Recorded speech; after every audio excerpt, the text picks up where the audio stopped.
Hey everyone, in this video I'll show you how to use Zapier with Airtable for powerful integrations in 2025. Zapier connects Airtable to apps like Gmail, Slack, and Google Sheets so you can automate tasks without coding. Start by signing into Zapier and clicking Create a Zap. A Zap is an automation that connects to apps. Choose Airtable as your trigger app and select an event such as New Record in View.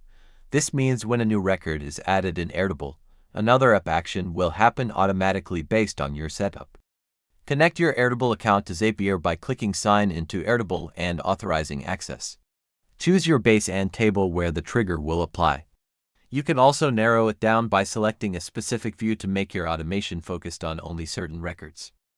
Next, pick an action app like Gmail, Slack, or Google Sheets. For example, with Gmail, you can make it send an email every time a new Airtable record appears.